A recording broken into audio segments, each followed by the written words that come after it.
About this tragic incident in public. Earlier today, we saw him not being able to hold back his tears during that very solemn and brief ceremony to also give other persons the opportunity to pay their last respect at the wreath-laying ceremony at the ceremonial gardens of the Jubilee House to honor the fallen heroes earlier today. We're going to cross over to the presidency now to hear the president.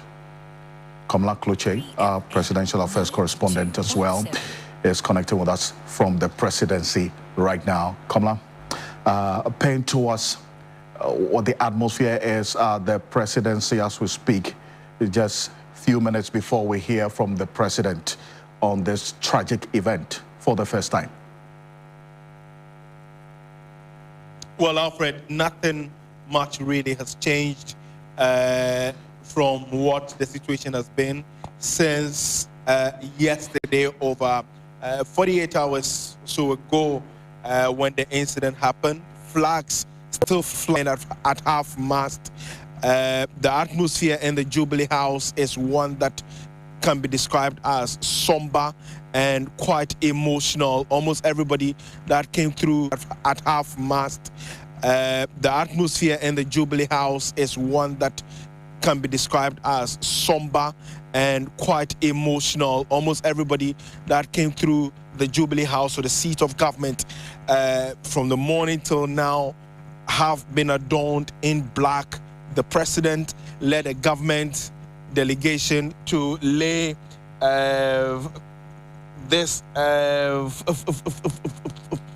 flowers right in the memory of the 8 gallant men who lost their lives in that helicopter crash. Dr. Dramani Mahama, the defense minister, Dr. Ibrahim Murtala Mohammed, Minister for Environment, Science and Technology, Alhaji Muniru Mohammed, a former Agric Minister and acting Deputy National Security Coordinator, Dr. Samuel Sapon, National Vice Chairman of the NDC, Samuel Abuaji, Acting Deputy Director General NATMO, Squadron Leader Peter Bafemi Anala, Flying Officer Mani Chumampedu, and Sergeant Ernest Ado Mensah. Tributes continue to pour in for these 8 individuals. Like you did say early on, the president was quite emotional today, not just him, but senior government officials like the Chief of Staff and very close associates of Dr. Dramani Mahama, and also the others as well. It was quite a very sad moment this afternoon and also part of the evening. Several people were here this evening to lay their wreaths, as you can see here, both the wreaths and also the flowers in memory of them. Just a short while ago, the last person left here, but the place is still open for people to come in and show their sympathy and also show their concern, for want of a better word, with respect to the tragedy that has befallen the nation. The president, in the next few minutes, is addressing the nation right behind this billboard in the building at the Jubilee House, where he would, for the very first time, be speaking on the matter. He's been very emotional as of yesterday. We understood he was down, down, down. Seeing him today confirmed he was beyond down, down, down, because this is a tragedy that has struck him. This is a tragedy that may take quite some time for him to recover from. Many of the people have uncontrollably been sharing tears, and you can understand the emotions because of the role these individuals, especially Dr. Dramani Mahama and Murtala Mohammed, Dr. Samuel Sapon, and the rest of the people have played in diverse ways in the various fields that they find themselves. And so it's been a touching moment, and several people from across the country have been coming to lay the flower over here in memory of them. Many equally, after laying the flower, have said a prayer for the departed souls. It's also expected that once the 3 days of national mourning, which will end on Saturday, with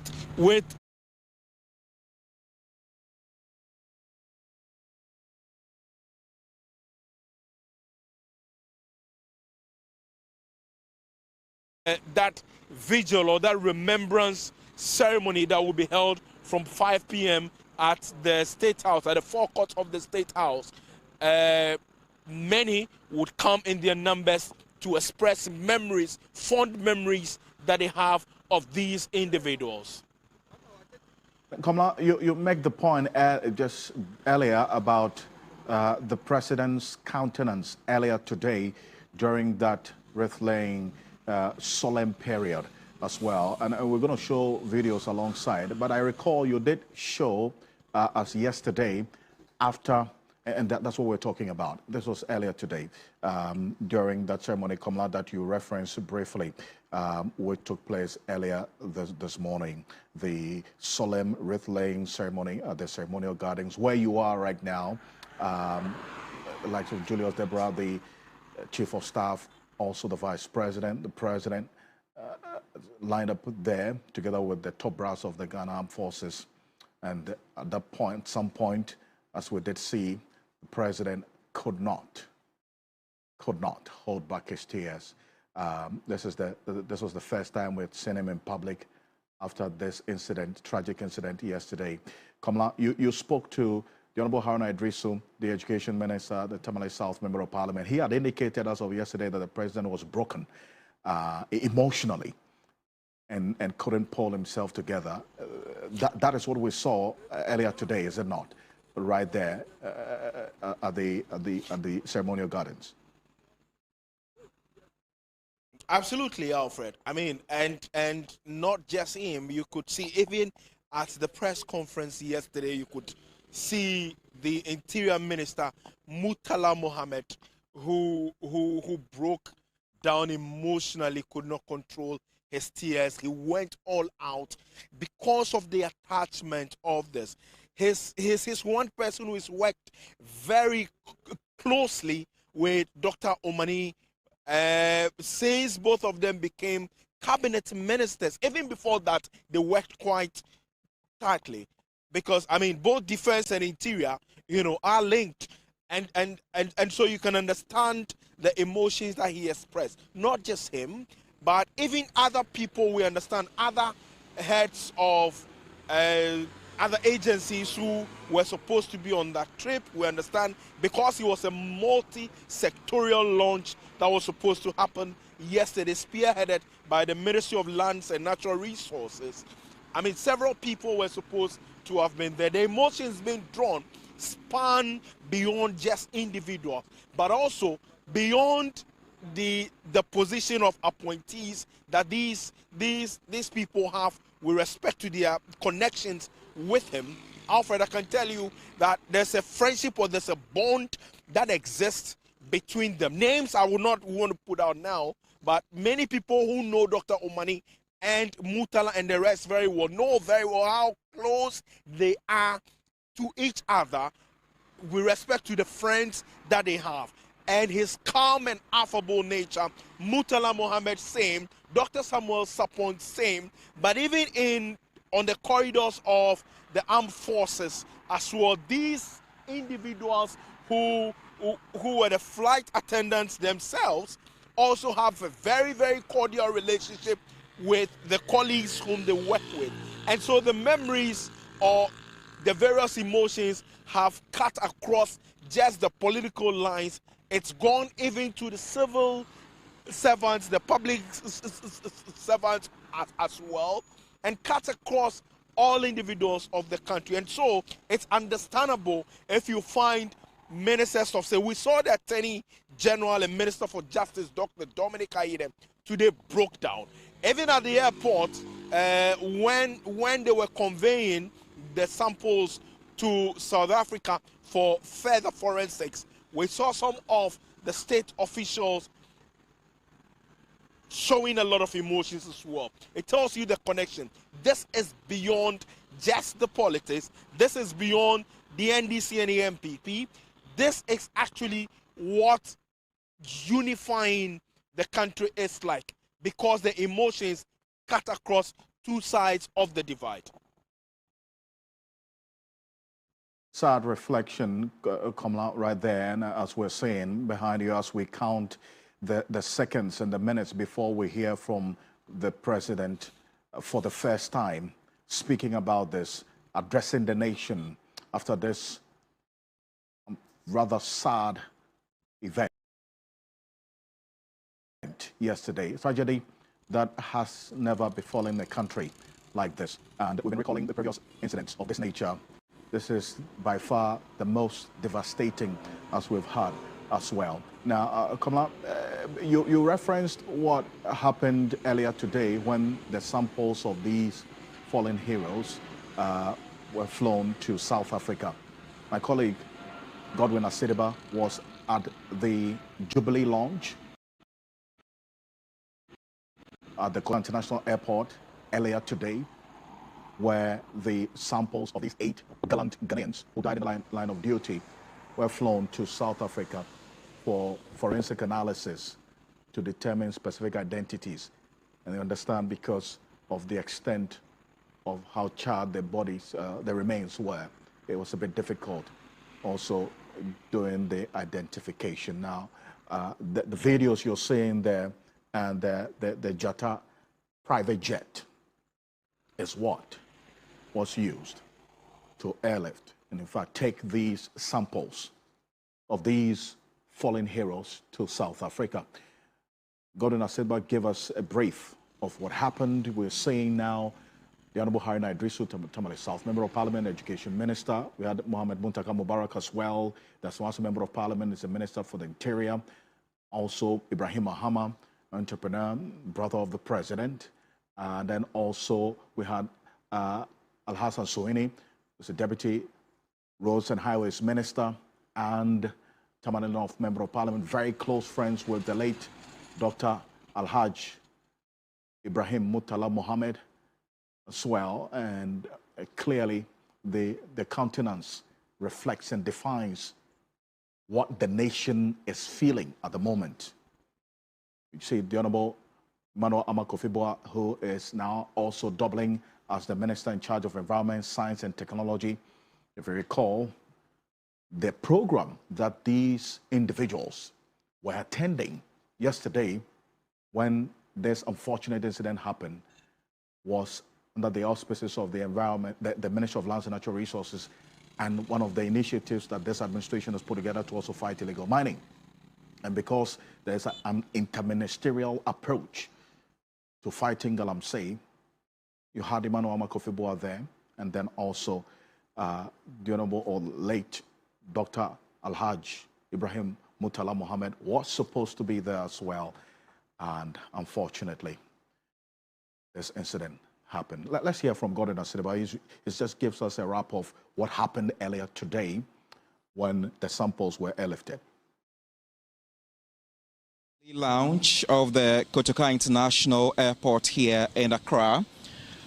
In front of me, you can see scenes filled with grief. Jata private jet has arranged this transportation for the mortal remains of the 8 victims who were involved in the tragic Z9 military helicopter crash that occurred yesterday in the dense forest of the Adanse Krofrom in the Ashanti region, where all of this happened. It's a movement that has brought the entire nation to a standstill. This evening, we have been told that the charge remains. Samples of them, of the deceased bent beyond recognition, are being flown to South Africa for urgent DNA testing. It is the only way, as it stands, to confirm the exact identities of those on board this aircraft that has led us to this rather unfortunate news.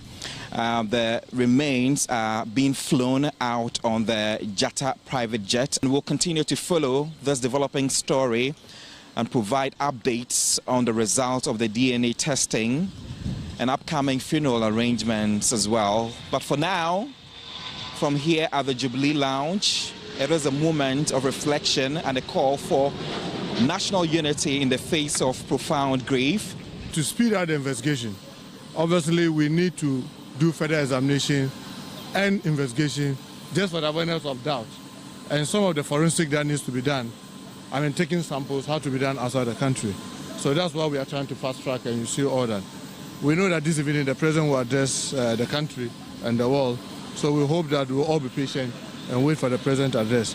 I want to thank the families sincerely for all the cooperation that we've had from them. Who is leading the team to South Africa? Our forensic, the head of forensic at the police, CID. In the next 6-12 hours, they will be able to give us all the results. Honorable Minister of Health, a lot of people have been asking questions why this test wasn't done here in the country. Well, even if anything at all is done in the country, sometimes we may require further confirmation outside the country. And so that's exactly what we are doing at the moment. So how swift is this expected to be done? Well, it is our prayers that it is done as soon as possible. And you can clearly see the jet taking off now. And just as the plane is moving smoothly and would soon be in the skies, with pieces of souls of these 8 individuals who would soon be arriving in South Africa. We have our fingers crossed here in the country as well, awaiting for news as soon as possible. My name is Godwin Asideba.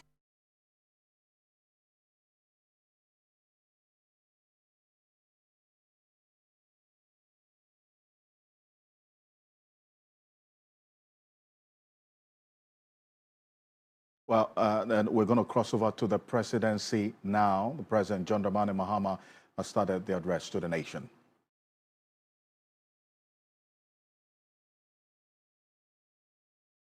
Also of the Ghana Air Force.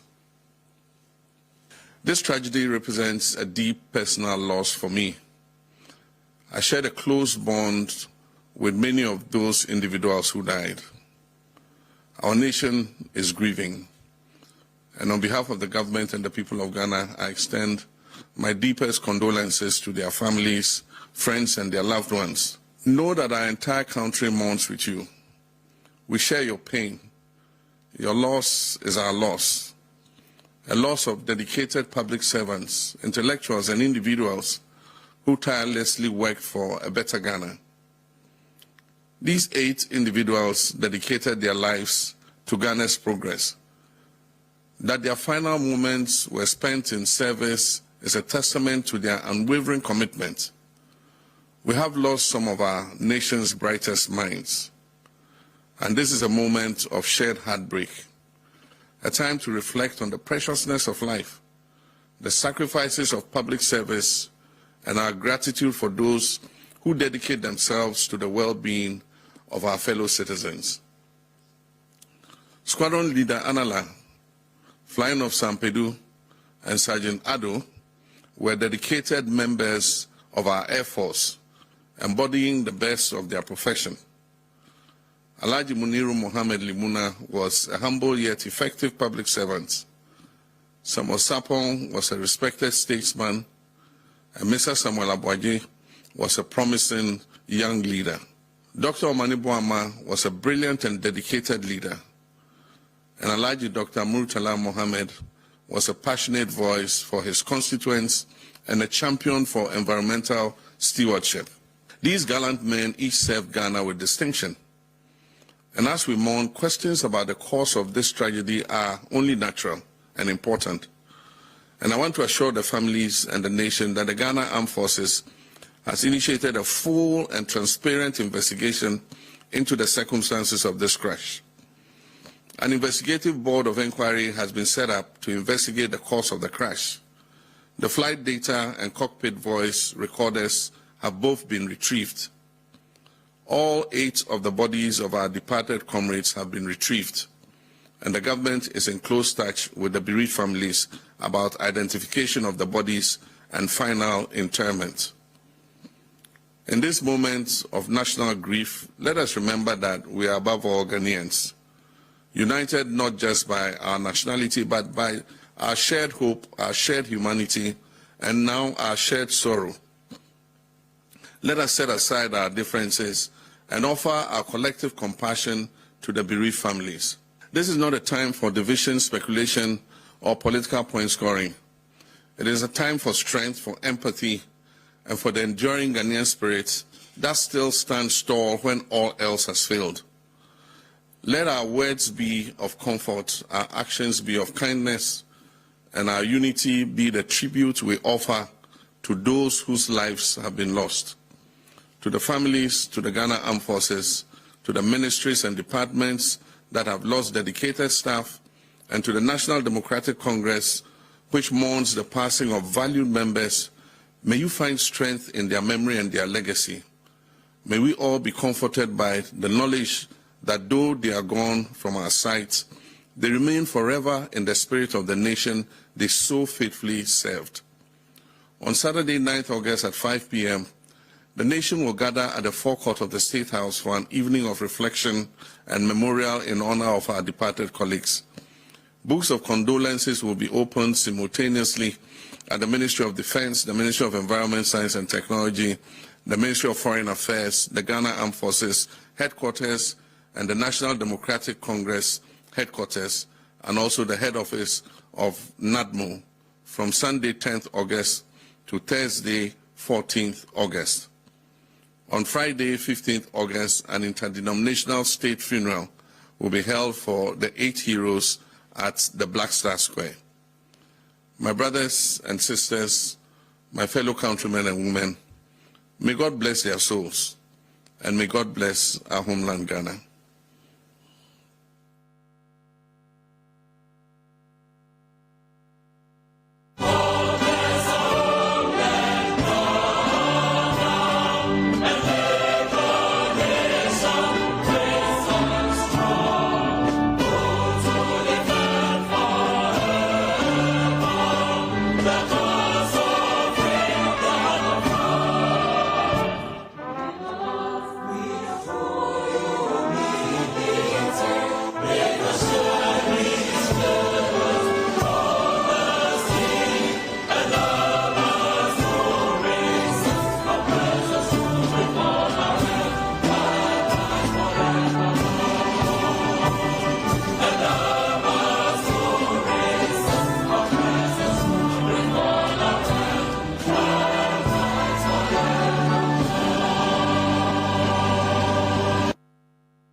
The President, John Dramani Mahama, there, addressing the nation, speaking about this tragic event publicly for the first time, the loss of these 8 gallant heroes, patriots, Ghanaians who died in the line of duty. The President stated clearly that the flight data and the cockpit voice have all been retrieved, as the black box has been retrieved, as was earlier announced by the Ashanti Regional Minister. He put this out, the President. He is the Commander-in-Chief of the Ghana Armed Forces. He has also confirmed the news that we put out earlier, that the flight data and the cockpit voice have all been retrieved, and that's an integral part of the investigation into what led to this particular crash. Also, he has indicated that we are above all Ghanaians, and that is what matters at this time, and this is not a time for division, speculation, or political point scoring.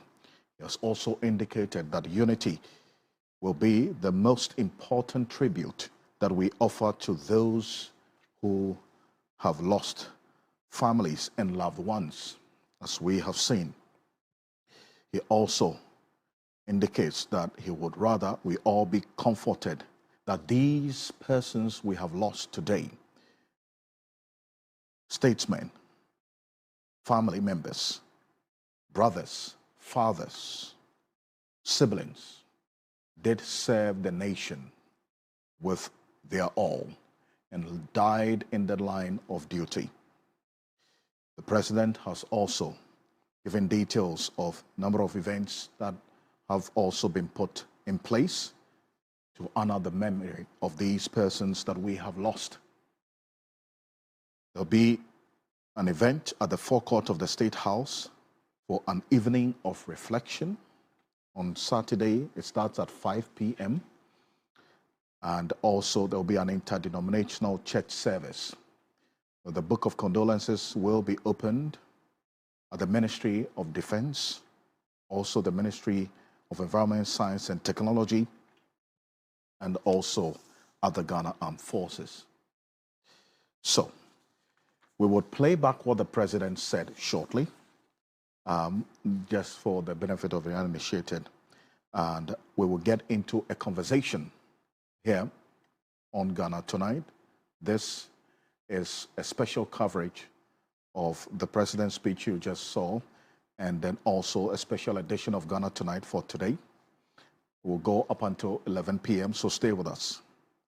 The president has indicated that at 5 p.m., the nation will gather on Saturday at the forecourt of the State House to honor the memory of these fallen heroes with the memorials, and then also the investigation, the board of inquiry that has been set up to investigate the cause of the crash after the flight data and the cockpit voice have all been retrieved. So with Dr. Nyaho Tamaklo is going to be joining us in a bit, a former serving officer of the Ghana Armed Forces. We'll also hear from a few people who will be joining us. But this is what the president said, having that heavy responsibility of officially also informing the nation what has happened 24 hours after this tragic event, the developments. Komla Kloche is our presidential affairs correspondent. He is at the presidency as we speak. He's connecting with us again. Komla, a clear sense of sadness and a broken heart as we saw the president there, reflecting the mood of the nation as we speak. Now, you're there right now. Paint to us, beyond what we saw on television, what is happening at the presidency right now. Alfred, the president just left a short while ago, just after the address. He didn't waste time at all. And, he left in a very quiet mood. The motorcades didn't even make much noise, just left quietly, and presumably he's retired home. You can understand the emotions that are involved in this. A bit composed that he was. He's been able to find strength to address the nation and give it an update, speaking for the very first time right on this issue and what the way forward is going to be. And just like you've recounted, the black box and then the audio recordings on the flight have been recovered. There'll be some investigation into this. He's asking for closer unity with respect to the country, and that this is one of the lessons that we need to pick up as a country, and we should remain quite united. And so, well, many of the staff who have been involved in the broadcast are also just wrapping up to leave the presidency, and then they possibly will be returning to work tomorrow in the morning. But just like the president declared yesterday, all his activities have been cancelled for the rest of the week, and the Saturday vigil, where many of the people would be expressing their memories, fond memories of these individuals, 8 individuals whom he spoke quite fondly of, will be at play at the forecourt of the State House. That's what the situation is right now at the Jubilee House, where flags continue to fly at half-mast.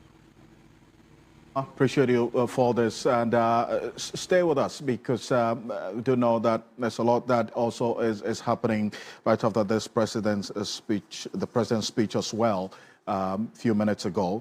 And this is just to give us an update 24 hours after this tragic event that happened at the Dampier Range Forest Reserve near Brofidru, Sikaman in the Adansi Akrofo municipality of the Ashanti region. Let's play back the president's speech that he gave just a few minutes ago. Let's take a look at this. Good evening, my fellow countrymen and women. It is with a profoundly heavy heart that I address you tonight. Yesterday, a tragic helicopter crash in Adansi Akrofo claimed the lives of 8 cherished members of our Ghanaian family. The victims of this accident include 5 passengers and 3 dedicated members of the Ghana Armed Forces. Among them were Dr. Edward Kofi Omaniboama, Minister for Defense; Alhaji Dr.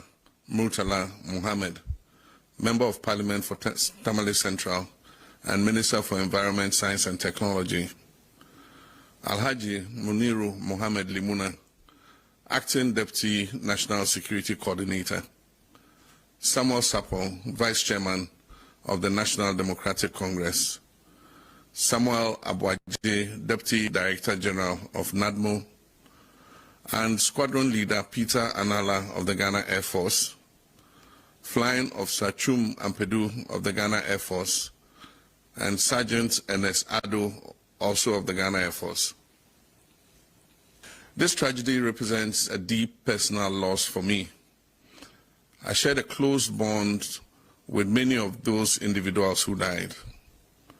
Our nation is grieving, and on behalf of the government and the people of Ghana, I extend my deepest condolences to their families, friends, and their loved ones. Know that our entire country mourns with you.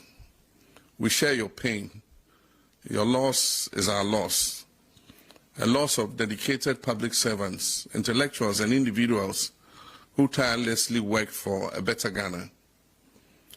These 8 individuals dedicated their lives to Ghana's progress. That their final moments were spent in service is a testament to their unwavering commitment. We have lost some of our nation's brightest minds, and this is a moment of shared heartbreak, a time to reflect on the preciousness of life, the sacrifices of public service, and our gratitude for those who dedicate themselves to the well-being of our fellow citizens. Squadron Leader Anala, Flying Officer Ampedu, and Sergeant Ado were dedicated members of our Air Force, embodying the best of their profession. Alhaji Muniru Mohammed Limuna was a humble yet effective public servant. Samuel Sapong was a respected statesman, and Mr. Samuel Abuaje was a promising young leader. Dr. Omaniboama was a brilliant and dedicated leader, and Alhaji Dr. Murtala Muhammad was a passionate voice for his constituents and a champion for environmental stewardship. These gallant men each served Ghana with distinction. And as we mourn, questions about the cause of this tragedy are only natural and important. And I want to assure the families and the nation that the Ghana Armed Forces has initiated a full and transparent investigation into the circumstances of this crash. An investigative board of inquiry has been set up to investigate the cause of the crash. The flight data and cockpit voice recorders have both been retrieved. All 8 of the bodies of our departed comrades have been retrieved, and the government is in close touch with the bereaved families about identification of the bodies and final interment. In this moment of national grief, let us remember that we are above all Ghanaians, united not just by our nationality, but by our shared hope, our shared humanity, and now our shared sorrow. Let us set aside our differences and offer our collective compassion to the bereaved families. This is not a time for division, speculation, or political point scoring. It is a time for strength, for empathy, and for the enduring Ghanaian spirit that still stands tall when all else has failed. Let our words be of comfort, our actions be of kindness, and our unity be the tribute we offer to those whose lives have been lost. to the families, to the Ghana Armed Forces, to the ministries and departments that have lost dedicated staff, and to the National Democratic Congress, which mourns the passing of valued members, may you find strength in their memory and their legacy. May we all be comforted by the knowledge that though they are gone from our sight, they remain forever in the spirit of the nation they so faithfully served.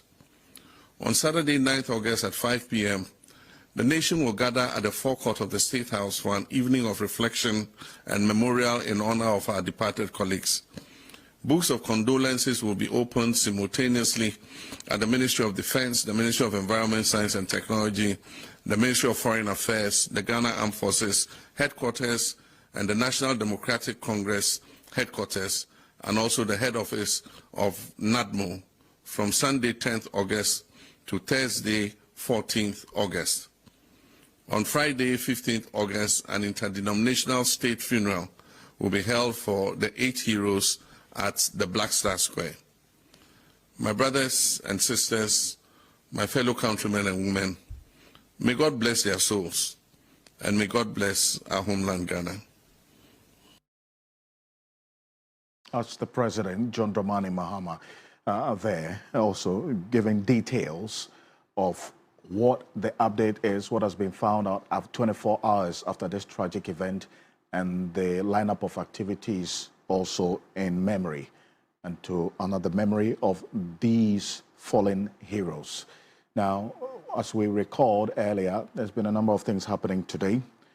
Some persons who visited the residencies of these fallen heroes also sharing their fond memories with us and what they would expect going forward. You heard the president say that the talk about the cause of this crash is a necessary outcome.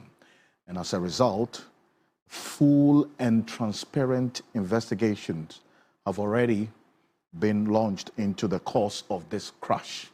That's very important as well. And an important denominator also to add to what the president indicated is that beyond this, there has been the identification and retrieval of the flight data, and the cockpit voice have also been retrieved. That is to aid with the full and transparent investigation into the cause of this crash. Earlier today, a number of persons who also thronged the Jubilee House to also pay their last respect during this wreath-laying ceremony. We had Ras Mubarak, and then also the former Denta MP, Winedu Asari, and the Deputy CEO for the Ghana Tourism Authority as well, all sharing their thoughts with us and their fond memories of the man and the statesmen, the gallant Ghanaians, the heroes that we lost as a result of this tragic event yesterday. This is what the former Member of Parliament for the Kumbungu constituency, Ras Mubarak, who spoke to my colleague, shared with us. Take a look. The families of our departed comrades, the Honorable Mane Boama, Honorable Alaji Limuna Muniru, Honorable Mutala Ibrahim, Dr. Sapong, and the military officers, who were involved in this tragic incident. Words are inadequate to express how sad we feel about the sudden loss of our compatriots, and certainly tears cannot wipe away the good memories that we shared. Tears cannot wipe away the times that we spent together. Tears cannot wipe away, the memory of their service to this great country called Ghana. It is our fervent hope and prayer that the good Lord will keep their souls and that they rest in perfect peace. But we must endeavor not to make their sudden departure be in vain. How did this happen? Where were they heading to? They were, heading to a program that is in relation to the fight against galamsey. Yeah. Now, if the murder of Major Mahama didn't get us to stop galamsey in our country, the tragic loss of these 8 gallant, patriotic men should help us bring a finality, to the destruction of our water bodies, of our forest reserves. And we must desist from treating the menace of galamsey with kids' gloves, as we have often done, and ruthlessly deal with it and nip it in the bud. It's a national security issue now, and I'm hoping that the sacrifices they've paid with their lives, a sudden loss, their families, immediate families, all of us are grieving. But the most exciting tribute to their memory would be that come next year, when we are marking the anniversary of their passing, we wouldn't have issues of galamsey in our country. That is what I would want to hear. That would be a befitting tribute, to the memory of Honorable Mutala, Omane Buama, Limuna, Dr. Sapon, and the rest of them who tragically perished yesterday. Well, the former finance minister, immediate past finance minister, Dr. Mohammed Amin Anta as well, who was at the residence of the late Dr. Ibrahim Mutala Mohammed, also shared a few things with us. But before that, let's go on to the telephone. Toby Dr. Nyaho Tamaklo is joining us, statesman, also served in the Ghana Armed Forces as well. And he also reflecting the mood of the nation as we speak. Toby, good evening. Thank you for joining us. Yeah, good evening. It's good to have you on a night like this, after hearing the president speak about this tragic event that's led to the loss of these 8 gallant Ghanaians and the updates as we've had it. And you, having served in the Ghana Armed Forces, this hits closer, is it not? Yeah, firstly, I think I would like to offer my condolences to the families and friends of this unfortunate event that took place yesterday. Even though this is not the first time in the history of our Air Force, this, I would say, is the most tragic one we've ever seen.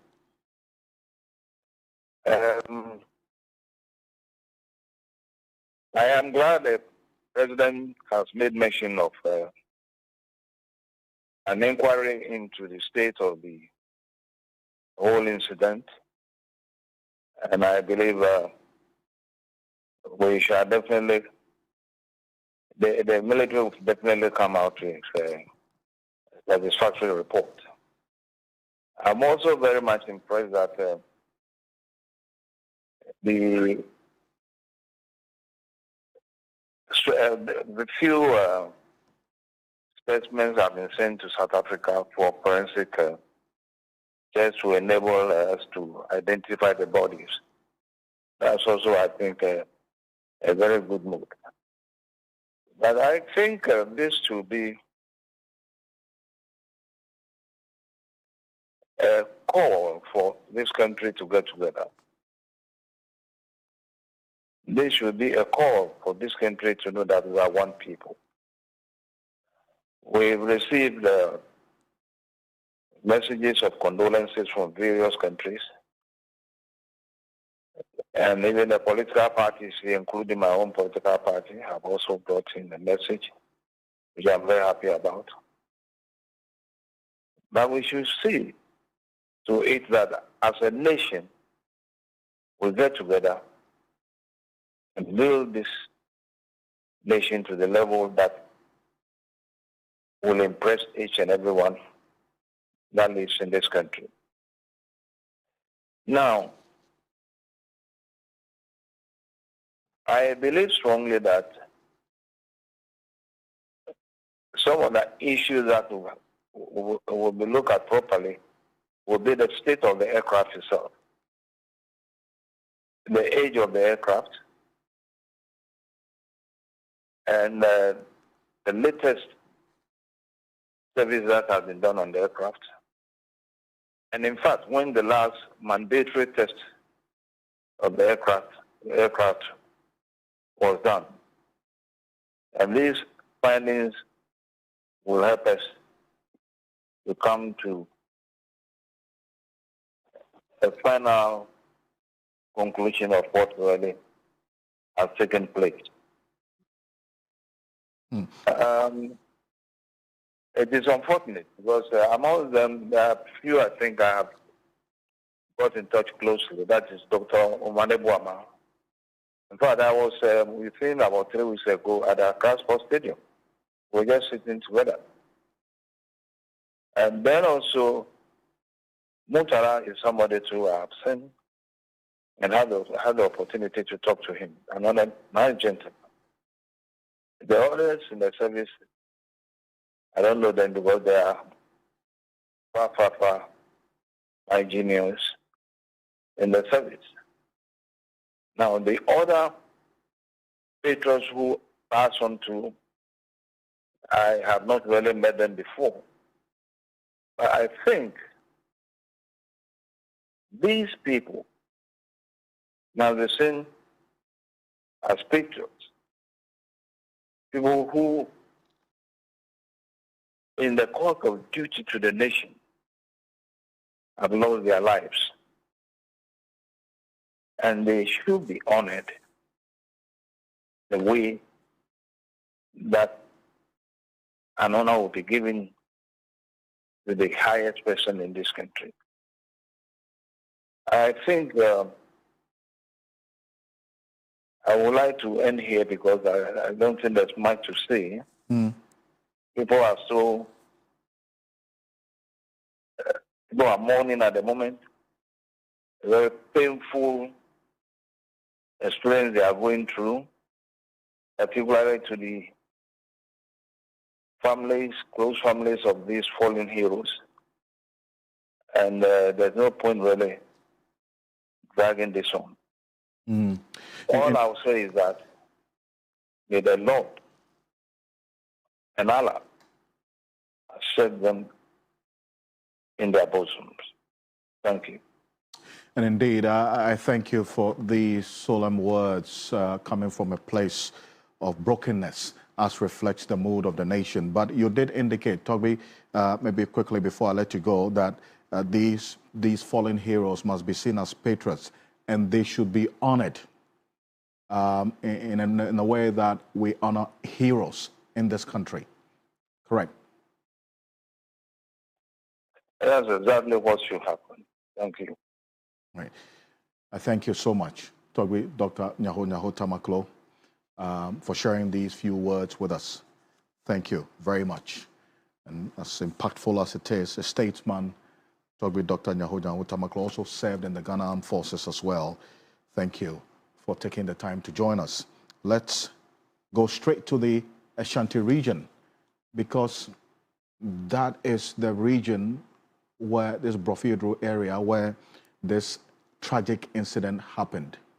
And 24 hours on, my colleague Ibrahim Abubakar, who spent most of the day yesterday at the crash site, returned to the crash site today, and we have an update on what's been happening at the crash site.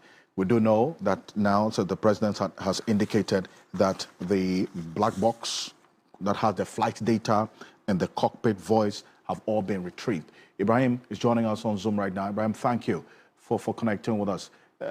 You spend most of your day too, again, at the crash site. What did you observe over there? Well, Alfred, last night we all left the scene together with the police and the military. But this morning, an inter-agency security personnel were redeployed to the area. We had the military, the police, some members of fire service, and other security agencies.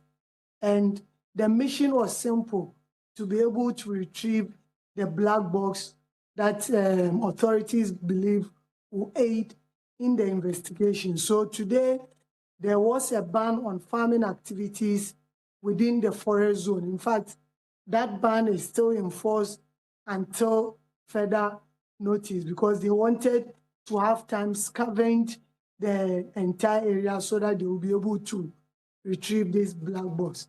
They started in the morning. Eventually, around evening, we had the information that they have been able to successfully retrieve the black box. And the Ashanti Regional Minister also confirmed that to us. So for today's mission, they have been able to gotten it, because even trying to use the helicopter as an exhibit was difficult, because you get to the scene of crash, you realize that most part of the helicopter has been melted. You only find litters of parts that are even far away from the scene of crash. And for that matter, they had to rely solely on the black box, because that is where all data will be stored, all the voice recording, and they will be able to get it. So today's mission, according to the team, has been successful. But you get to the town, very quiet, solemn mood, and people are still talking about the incident because they've never witnessed such a tragic incident before. They were saying that last year there was a similar situation, but it was a forced landing of a military helicopter in the community. And this time around, it was quite tragic, and that has even put fear in them, because like they rightly indicated, when the helicopter got to the community, it was very low. And for that matter, they were not too surprised when they later heard an explosion and they rushed to the forest to realize that the helicopter has been crashed. You talk about the parts of this helicopter, and we have a video. While you were talking, we put it on the screen, but let's put it in context. What we're showing right now, and Ibrahim, you made this video available to us. The residents of this community where this crash happened, they went to this crash site and took parts, the debris from this crash, and some of them were taking it home, and they were stopped by the police and the other security agencies, and these parts of the debris of this crash helicopter, which would form part of investigation, was retrieved. Any indication of some of them returning those debris of this crash helicopter that they took, which we're showing right now? Well, some were able to return it because the police and the military insisted that they return it back to the site. Others too were able to take some of the parts home even before the arrival of the military and the police. Mind you, like I said, because of the explosion, even 45 minutes walk away from the crash site, you find some of these parts scattered across. So for some of the residents, some did not necessarily move to the crash site because it was quite a distance from the community. You are walking for more than 1 hour, 30 minutes, and in a thick forest, and you are climbing a mountain. So most of them couldn't even get to the scene of crash itself. And then some found some of these parts of the helicopter far away from the site, but they still wanted to take it home. In fact, I was even telling some of them that these are exhibits that can help in the investigation, but they didn't mind me. Some were successful and took them home, but others, the police and the military ensured that they returned them to the forest. But Ibrahim, you engaged them and you told them to return these parts of the helicopter that had crashed. What were they taking it home for, really? Well, Alfred, honestly, I don't know the reason. I asked them, they told me they just want to keep it at home for records. I don't know what records they were referring to, but you could realize that they were bent on taking it home. You ask them what exactly they want to use that part for. They cannot give you any concrete explanation to that effect. They were just taking it home just so they'll be able to preserve it and say, look, in 2025, when there was a helicopter crash here, I was there, and this is the evidence. That was what was running through some of them and their minds, because most of them were ignorant about even picking parts to their home. But like I said, at the initial stages before the military and the police got there, some of them managed to take some of these parts home. But when the police and the military got there, they ensured that no one was able to move with any part from the scene. But the video we're showing shows some of them displaying the parts that they took.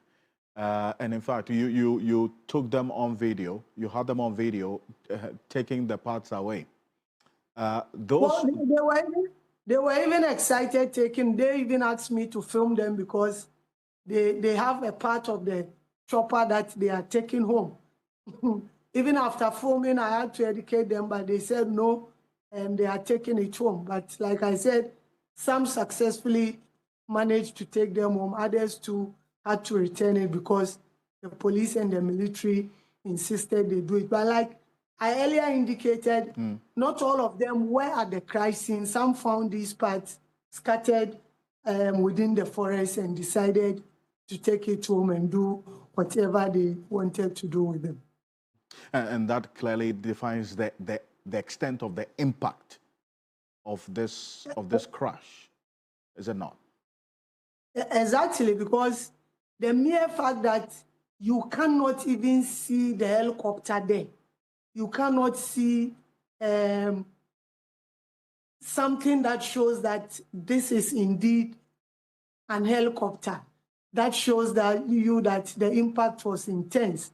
Everything, or I would say 90% or more than 90% of the parts had melted and you couldn't even pick them up. So it shows you that when the plane crashed, there was an explosion. For that matter, that's how come maybe we couldn't get any survivor.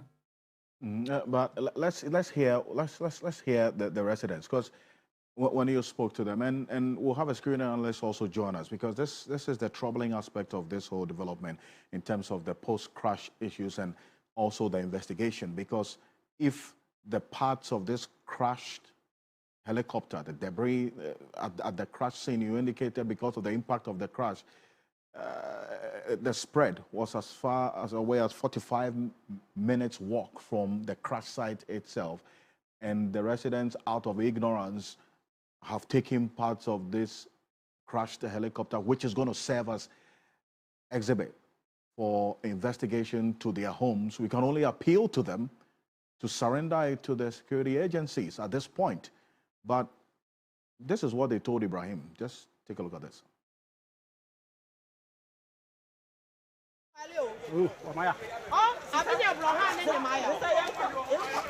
I'm so much sick. When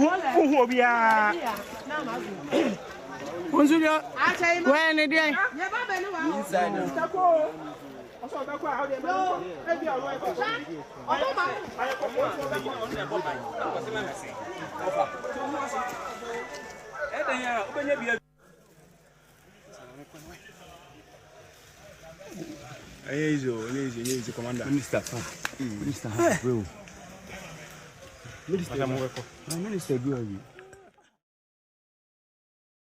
So, Ibrahim, you could say, out of, as you indicate, ignorance, that sense of joy, or even taking what should be or is evidence for the investigation into this crash. But beyond that, today you were there. We have videos of the security officers on the ground also. But tell us about the process that led to the retrieval of the black box as well. Any updates on that? Well, Alfred, so today the military did not allow anyone entry into the forest, the entire forest zone. And we do know that some of the residents have their farms in there. But like I said, as we speak, there is a ban on farming activities within the forest. So it was the military together with the police officers who went there to scavenge and make sure they were able to reach. In fact, as at the time we were leaving the scene, they had not found the black box yet, around 3.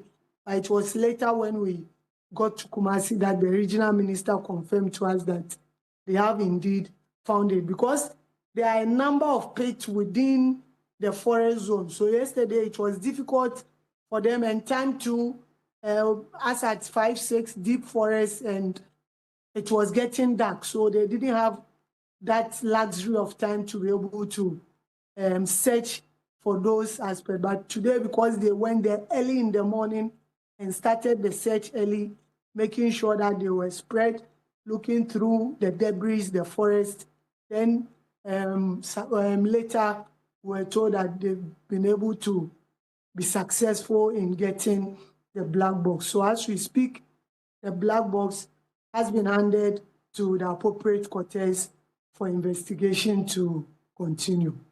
But you've been speaking to the resident, that's beyond those who took, out of ignorance, took part of this crashed helicopter home, but the community itself. Now, how have they been reacting to this development, and then also the expression of their willingness to aid in investigations? Because they had told you earlier that this helicopter, prior to its crash, was flying at a very low altitude, correct? Exactly. So most of them are open to investigation. In fact, since yesterday, the community members have been supportive in even trying to retrieve the 8 bodies, and even moving the 8 bodies from the mountain to where the ambulance is. They perform, I would say, about 80% of the job, supporting the security or supporting the police and the military, just so we'll be able to get to this place. And they have given their account and said they are ready to give out any information that is required of them. And for that matter, you realize that most of them are down-spirited, but when it comes to information sharing, almost everyone is eager to give out information. And that's sometimes where the danger is. If you don't take care, people may even give you inaccurate information and tell you they were there when the crash happened. So the community members from the assembly, the unit committee members, the chiefs, they are all ready. Because yesterday when we were leaving the site around 7 p.m., the military told the assembly member to make sure that together with the unit committee, they wouldn't allow anyone into the forest. And that was done this morning. We were told since last night, 7 p.m., no one had attempted to go in the forest to do anything. So they are ready to cooperate. But like I said, because of ignorance, that's how come some of them were picking parts of the chopper up. I'm sure that when the officials go to the town and announce that they need every part that each person has picked, hopefully they may surrender them for further investigation. And Ibrahim, we are also learning of the Asante Council's statement, which I know you're aware of, directing, in fact, there's a directive by 246 to the second, Asante inviting Nananom to a meeting of the council scheduled for Monday, 11th August, right? Well, Alfred, it's true.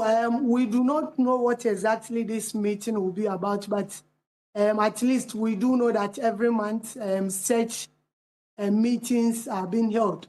Looking at the context, it appears this one is an emergency meeting. So we are hoping and we are waiting to see what the outcome of the meeting will be on Monday. Ibrahim, I appreciate you for this, and I know that you are on this until the full cycle of this investigation is completed. So we'll connect with you again in the coming days. In fact, tomorrow we'll get to you again for some updates on what's happening in this Brofidru area. Ibrahim Abubakar, thank you so much, as always, for connecting with us.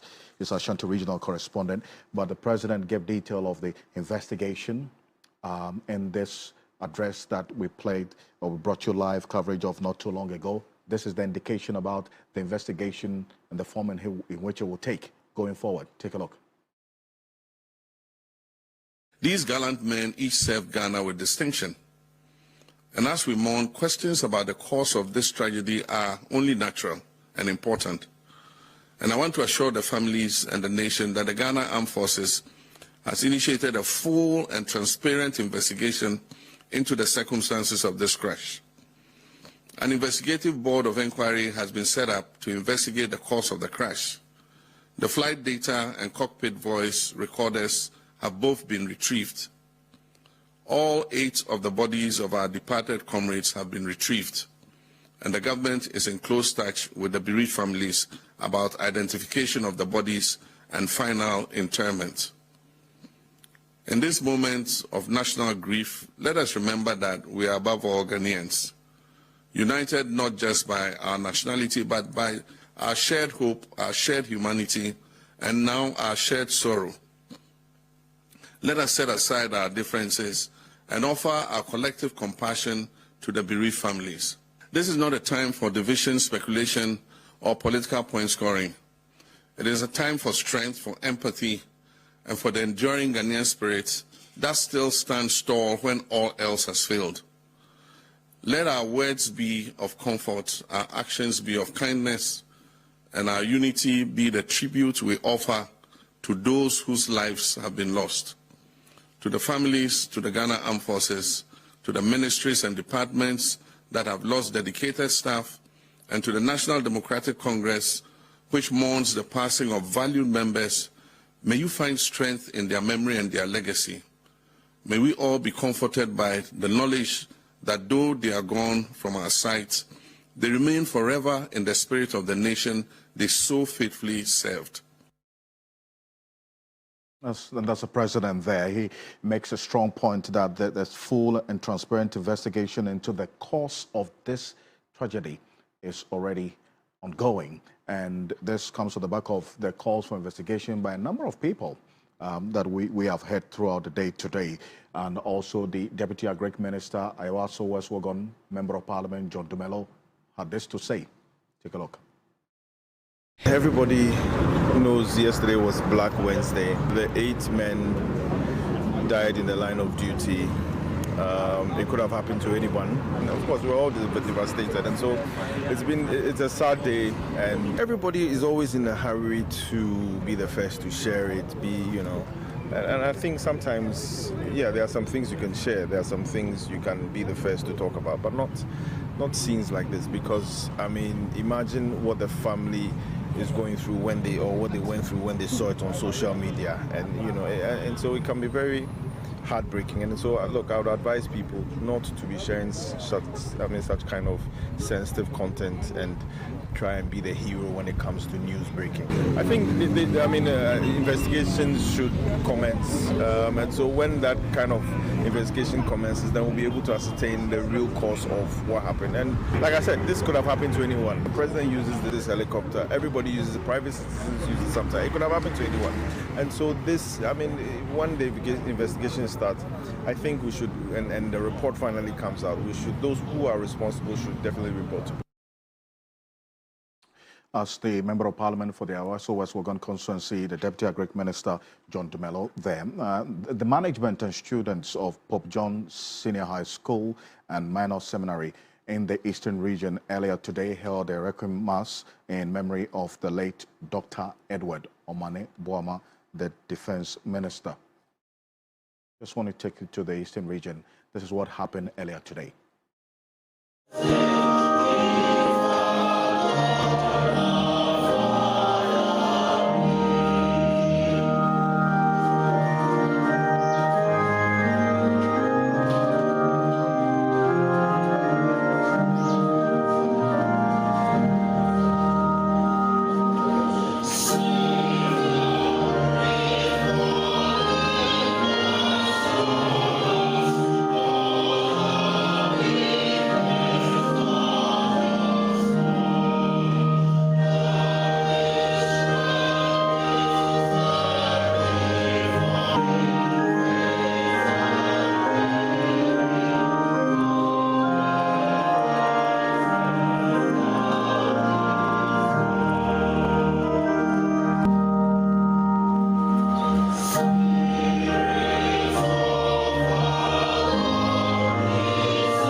Good morning to you all.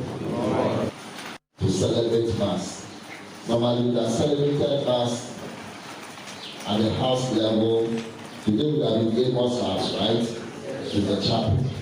But because of the tragedy that has fallen a great nation, and we in particular, a friend, a father, a father, a loved one, his everything is for God. Gives us the cause to celebrate this Mass in his memory and to ask God for his divine intervention. Incidentally also, Honorable Dr. Dramani Mahama was a Catholic and a devout Catholic. And we Catholics believe in Mass, the Holy Mass, as our highest form of prayer. And we pray the Mass every day, remember the dead. So today we are remembering him. What are we going to ask for? That God forgives him and all the compatriots who are involved in the helicopter crash. May God forgive them all and give all of them their sins. And may God welcome them to heaven, to paradise. So this Mass we are offering for Dr. Edward Mahama, Minister for Defense. Alhaji Dr. Ibrahim Mutala Mohammed, Minister for Environment. Alhaji Munir Mohammed, Acting Deputy National Security Coordinator. Dr. Samuel Sapon, Vice Chairman, NDC. Samuel Abuaje, former parliamentary candidate. Squadron Leader, Peter, and Flying Officer Chu Apedu, and Sergeant Ernest Ado. So, Omani Mahama, together with these other 7 who lost their lives, today we are praying for all of them. So that was the management and students of Pope John Senior High School and a minor seminary there in the Eastern Region held that requiem mass in memory of the late Dr. Edward Mahama and the other gallant Ghanaians that we lost in this tragedy. That was the headmaster of Pope John Senior High School, Reverend Father Benjamin Opoko-Hene there. Yvonne Nikwe is our Eastern Regional correspondent. She sat through this mass in memory of these fallen heroes. And Yvonne, we understand that just last month, the late Dr. Mahama was at the anniversary of Pope John's, correct? Albert, correct. Just last month, 14th, he was the special guest of honor for the Pope John Senior High School, his alma mater, where he shared some good times in memory of even how he was even offered admission to the school, courtesy by his mother's will and prayer. And so today at the school, it was a very sober moment, lots of reflections, eulogies from students, some old students, and then management of the school as well. See, now paint towards the mood there. You spoke to some of the students as well, and what did they tell you? Well, for some of the students, the speech and prize giving, they offered them the opportunity to know Dr. Edward Omani better. The advice he gave them on that day was still lingering on their mind, to be good servants in school and to the nation as well. For many of them, they were hoping that the promises of getting improved infrastructure in their school, such as their science laboratory and other infrastructure, will be given to them as Dr. Dramani Mahama continues his leadership in his ministry and then be able to help them in their school. But it's all gone now. But they still know that his selfless leadership, humbleness, and giving is one of the things that they will remember him for, and they'll continue to do that in honesty as they grow up to serve the country as well. The old students also had fond memories of him. Some of them were his seniors, others were his juniors. They do still remember that he had not changed from his time being a student of Pope John's until his leadership. He's carried his calm demeanor, sense of leadership, honesty, service to everybody he meets across. And so the memories, the tributes, the eulogies were severally today when we went to the school. Both teachers and students were in a very sad mood, trying to remember one of their thoughtful old students a good Pojoba as well as they would want to recall him, because he's had a lot of impact for them in their school, even within this short period that he returned back to power to, as it were, join the NDC government and then do more for their school. And then we understand he was a student leader as well over there. Beyond today, the school, what happened in the school, you went to his mother's home as well yesterday and monitoring the events there today as well. We understand Dr. Edward Omani Mahama was the last surviving son of his mother. What's going on? Well, rightly so. From yesterday when the news was officially given to the mother by government delegation led by the Chief of Staff, Julius Deborah, the NDC Chairman, Honorable Siedu Ketia, Honorable Felix Patrick, and several of them who came along, she broke down. She could hardly hold herself. This is an aged woman already, and so government delegation and the family thought it wise that she could not still be in the house. They had to move her to a closed space where they could monitor her psychologically and health-wise to ensure that even as the process continues to bury his only son, we still have her safe and sound. And so the house today was very quiet, no activity going on, but just for two others who were just, as it were, holding on in the house to ensure that whoever passes by, they're able to give them information. But no official family gathering happened today at the mother's house at Ifijiase. It was only the Honorable DC who had to ensure that the house was still in safe because nobody was in the house, just about two women. And so he passed through and then spoke to us as well. He believes that the New Jabe North constituency, where Dr. Omani Mahama's mother was, and where Dr. Mahama himself was, would have benefited again from Dr. Mahama. But here again, they wouldn't have that. But they are hoping that whatever he did in leadership as a politician, even though he didn't stand for any contest to be voted on, all of them will learn from that selfless service and reach out to humanity and impact humanity as Dr. Mahama himself has been held high.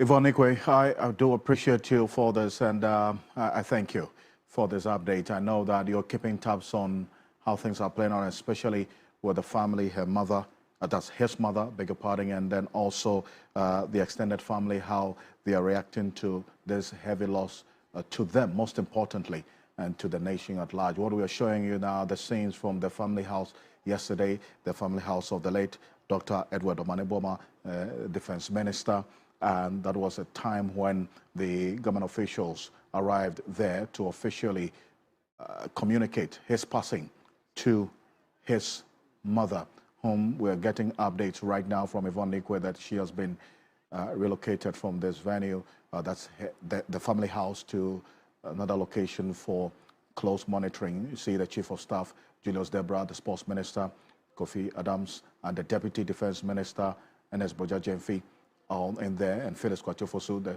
Minister in charge of Government Communications, also Brasebo Kwamankese, Member of Parliament, and other government officials all there, the National Chairman of the NDC, Johnson Siedu Ketia, all making their way to the family house of the late Dr. Edward Omani Mahama yesterday to officially inform his mother of his passing. Yvonne, thank you. Thank you so much.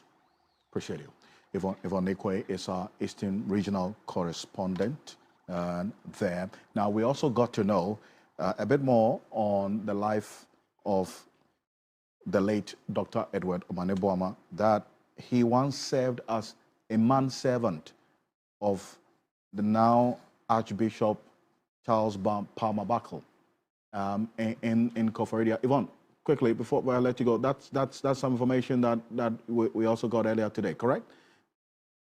Alfred, Dr. Omani Mahama throughout his youthful days was a staunch Catholic at the St. George Cathedral Parish here in Koforidua. And so it's a big loss to the Catholic fraternity as well. Yesterday, we saw some leadership of the Catholic Church visits the mother as well. I do know that in the coming days, some official delegation will be done, but it's a big loss to the church as well. He's being a staunch member of the Catholic Church, a mass servant, part of various committees or as it were, groups in the church as well. And so Knights of St. John's and all of that. And so the church still remembers him. Anytime, even though he left Koforidua to have national call, anytime he comes to Koforidua, you see him worship with the St. George Catholic Church in Strodai out there. So yes, they will fondly remember him.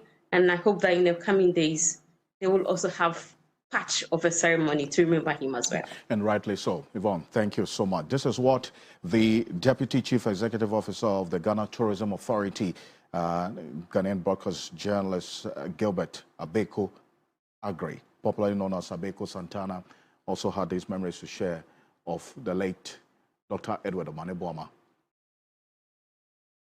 Dr. Omane Boamah is my brother from Koforidua. I mean, like brother, we grew up together, and today we found ourselves in politics. He has been a leader in politics before I joined, so I look up to him, a very deep analytical person, and draw a lot of inspiration from him.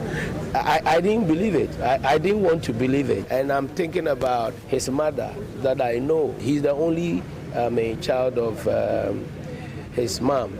So I'm just reflecting, going through how is she feeling, knowing how close he was with the mother. So it's a big loss. And I don't know where this is coming from. Say, God, have mercy upon us.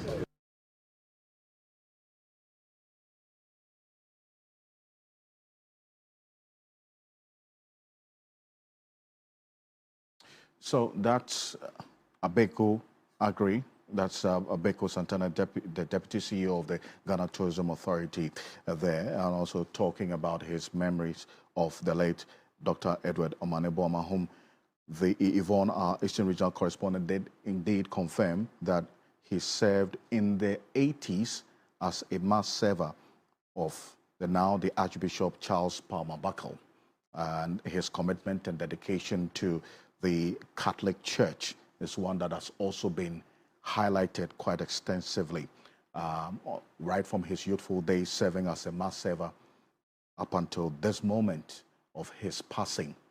Now, this is just a quick recall of Dr. Omane Boamah, and we'll go to all the others as well.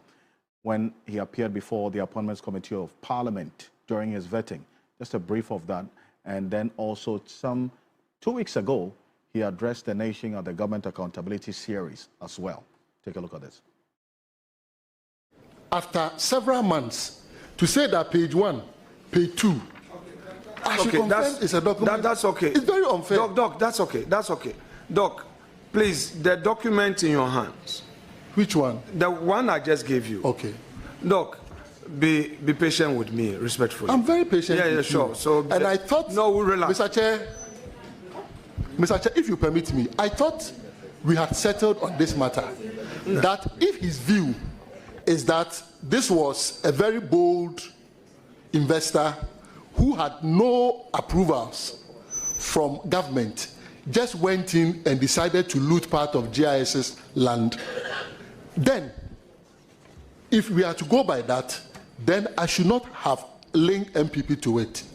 But I said I don't believe that kind of situation is the case, and I promise here that I will investigate it as a citizen of Ghana to get to the bottom of it. So I felt we had settled this matter about GIS's land. His scenario, I conceded that if his scenario was the case, then I shouldn't have linked MPP to it. Chairman, with that explanation and clarity, I would not pursue your post-verbatim. Mr. Chair, recruitments and enlistments will follow the rules of engagement strictly. You have my assurance.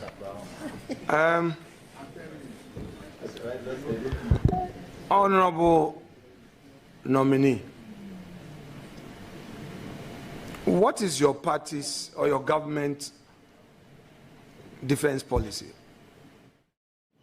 To all the directors of the Ministry of Defense, senior officers and commanders at all levels of the Ghana Armed Forces, thank you for your tireless dedication behind the scenes. And to every soldier, airman, sailor, and defense civilian staff, from the front lines of our borders to peacekeeping missions abroad, I salute you. Your service is not only a duty, it's a national covenant. I also extend my appreciation to the media for your role in the national dialogue and to our citizens for your vigilance and your enduring support.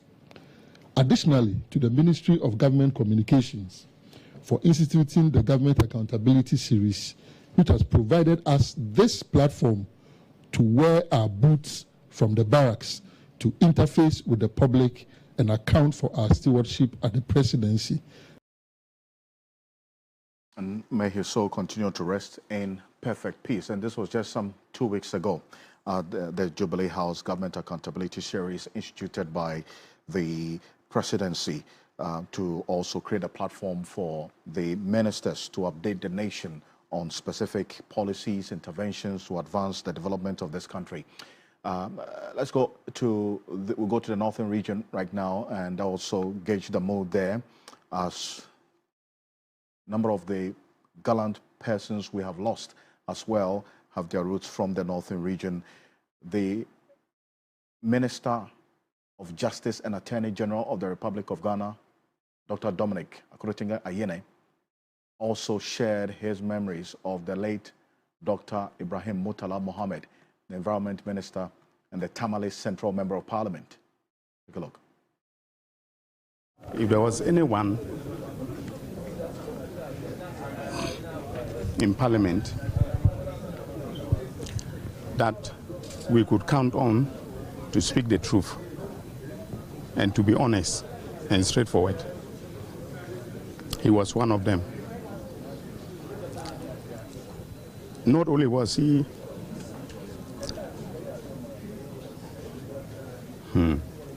God, this is really very difficult.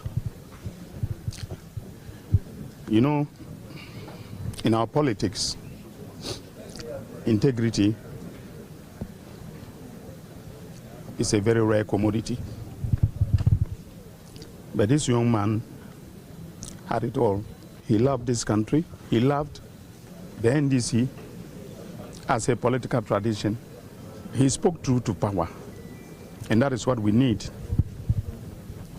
And Ghana has not only lost a rare commodity in our politics, in the person of the Honorable Murtala, but someone who is also, at the same time, very patriotic.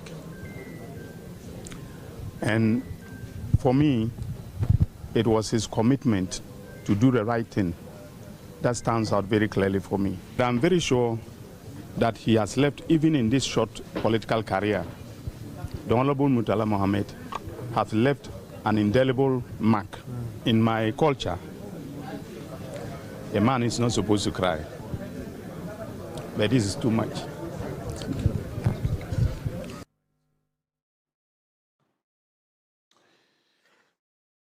Also, the Honorable Mohammed Amin Adam is a member of Parliament for the Karaga constituency, the immediate past Finance Minister of the Republic of Ghana during the ex-Nana Addo Dankwa Akufo-Addo administration, had this to say.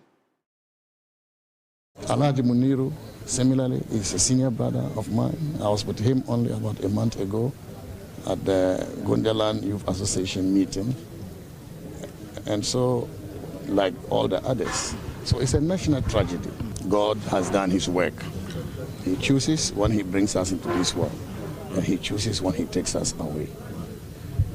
I would like to propose that there is a comprehensive parliamentary inquiry into this accident. It's a major accident. Ghana is not the same with the passing of these great men of our country. We can't let it just pass, so that we can learn lessons from that, so that we can prepare ourselves never to see this again. It's so unfortunate that this has happened at this time. 2 serving cabinet ministers and servicemen who are contributing gallantly to the development of our country would just lose their lives in such an accident. I mean, it's a very difficult situation for us. Thank you so much. Thank you. That's the Honorable Mohammed Amin Adam, the Member of Parliament for the Karaga constituency, the immediate past Finance Minister of the Republic of Ghana, also sharing his memories of the late Dr. Alhaj Murtala Mohammed there, the Environment, Science and Technology Minister. Now, he is calling for a comprehensive parliamentary inquiry into this crash that has claimed 8 lives. Bear in mind, we've lost 8 people who've contributed to the development of this country in many ways. Let's go on to Zoom right now, and security analyst Richard Kumado is joining us. Mr. Kumado, thank you for joining us. You had the Honourable Member of Parliament for Karaga there, Dr. Amin Adam, and he comes in to also bring another dimension to the calls for investigation. He talks about a comprehensive parliamentary inquiry. The President has also indicated a full and transparent investigation into the cause of this crash. How will these two work together? I mean, whether there has to be the consideration of a comprehensive parliamentary inquiry, how does that fit into the full-scale, transparent investigation the President talks about? No, definitely, it's an accident. It might be. There are several ways of looking at it. For investigation bodies, civil aviation is interested in investigating this matter. The military is interested in investigating this matter. Ghana Police is interested in investigating this matter. And the BNI would definitely investigate this matter. And the outcomes of their investigations will be discussed at the National Security Council meetings or at the Joint Intelligence Committee meetings. And that is one useful way of looking at it, so that the lessons that will be learned and the outcome of the investigations can be communicated to the President.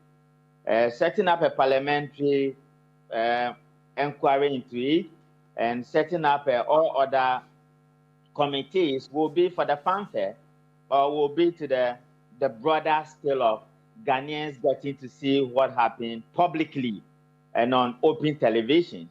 And I think that is the fun side of it. But for we as investigators, we have started the investigation right from the day, right from the hour, right from the minute the news broke out that the helicopter lost radar. From the radar then has fallen down onto the abyss or wherever it fell. And I think we need to look at it from different angles. So I support all investigations, but even before the President announced an investigations, I can confidently confirm to you there has been a lot of movement from the security intelligence community, and there has been a lot of movement from the investigative agencies, and they are doing everything possible to put the dots together. Well, but now it is also getting to know today, as confirmed by the President, that the flight data and the cockpit voice have all been retrieved. Mr. Kumado. Yeah, definitely. When it comes to the investigations, we are looking at about 4 different sides of it. The helicopter itself has become an object of investigation.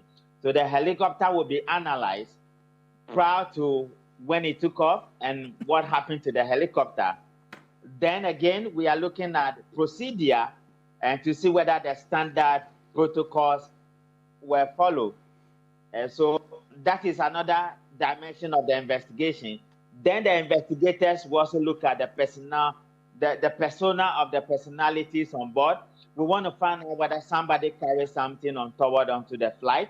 We want to find out whether the flight was shot down by some long-range ammunition within the circles, considering the nature of the galamsey activities and the reality or the harsh realities of what we are talking about. Then we also want to find out the crew members, who they are, whether they have some peculiar situations around them, who are their superiors, who are their subordinates, and where were they 3 days before the day, 1 week before the day, 3 weeks before the day, 3 months before the day. All these things will come into the investigations, and each of the components will make a meaning to the frontliners who are engaged in this investigation. The crime scene has become a major issue.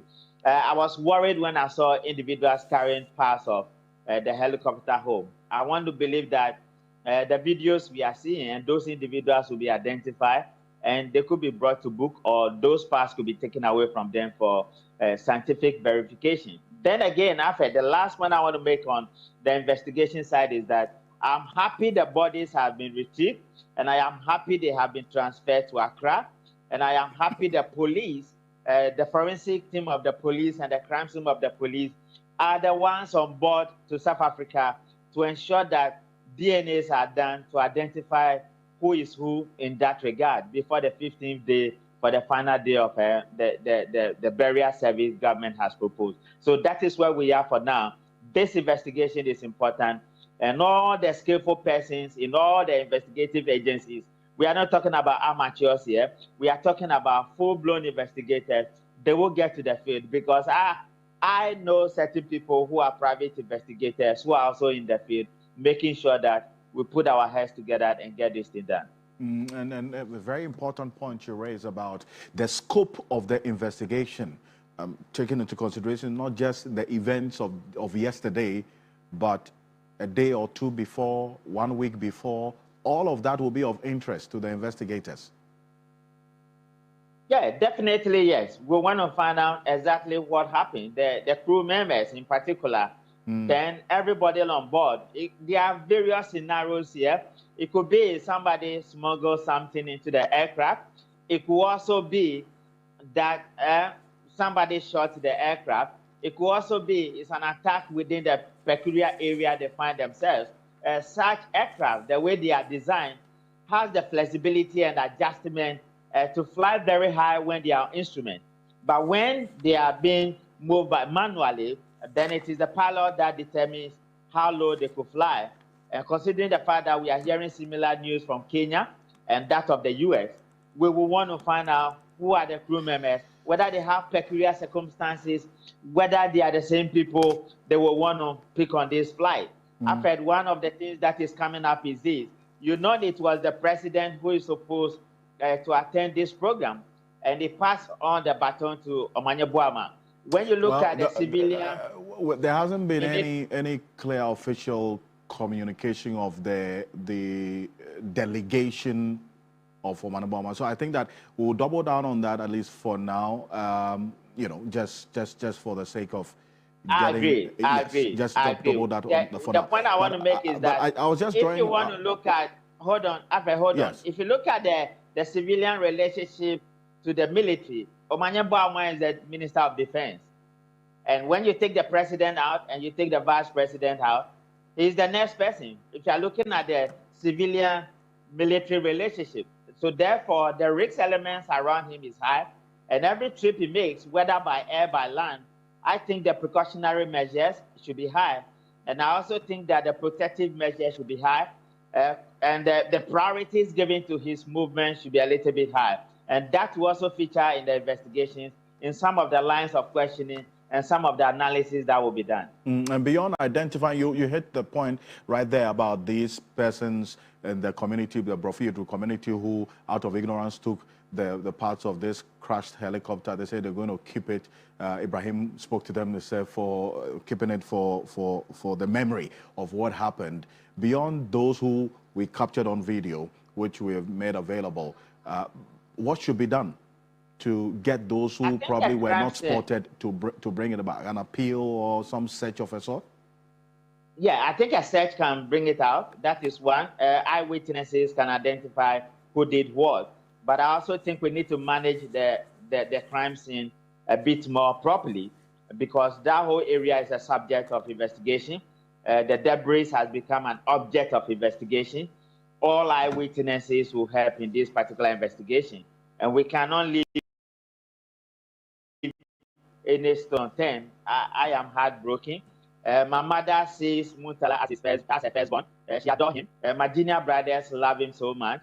Both Omanye Boama and Mutala are my brothers. These are people I speak to very often. Right. And I am very hard. And I will want to put in everything we have learned for all these years in terms of strategic investigations. And we want to make sure we get to the bottom of this. And I'm looking forward to the outcome of this result, and I'll be the best person to jump up to talk about it. Right. And Mr. Kumado, appreciate you for this. Thank you so much. I know this is just the beginning of a long period of conversation on what has happened. Richard Kumado is a security analyst, but let's also take you back into memory and just in honoring the memory of these fallen heroes. This was the day that the late Dr. Ibrahim Murtala Mohammed was sworn in by the President, John Dramani Mahama, as the Minister in charge of Environment, Science and Technology at the presidency. Take a look. Mohammed, as Minister of Environment, Science and Technology, you will have the unenviable task of safeguarding Ghana's environment, which has been in great peril from the activities of Galamsey and other environmental terrorism. You also have the responsibility of promoting Ghanaian technology and making it competitive. Ghana's communication sector has seen incremental growth over the last few decades, and you, Honorable Samuel Nate Jata George. I'd like to invite the Honorable Ibrahim Murtala Mohammed to receive. No, yes, just we'll do the group one later. Thank you very much, Mr. President. Honorable, you may sign. Proceed to sign in the oath book. Right.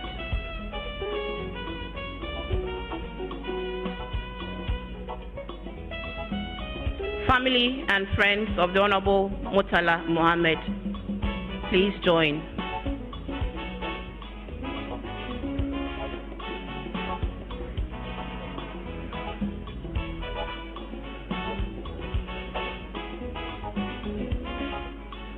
Mrs., please take your rightful position.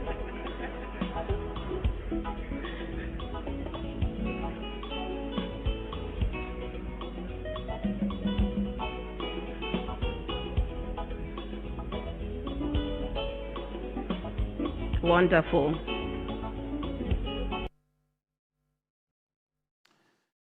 May their souls rest in perfect peace. Let's cross over to the Northern Region now. Our Northern Region correspondent, Christopher Marco, has been at the residence of both the late Dr. Ibrahim Murtala Mohammed and also Alhaj Muniru Mohammed, Acting Deputy National Security Coordinator, who also died as a result of this tragic event yesterday. He's joining us on Zoom right now. Chris, paint to us the mood in these two residences that you visited earlier today. Yes, so Alfred, I must say that it's been a sad moment for family, friends, and sympathizers who were at the Tamale family house of the late Member of Parliament for Tamale Central, Murtala Mohammed. Since yesterday when the news broke, a lot of people have visited the family house to, as it were, share their words of sympathies with them. Earlier today, you remember that yesterday there was this earlier announcement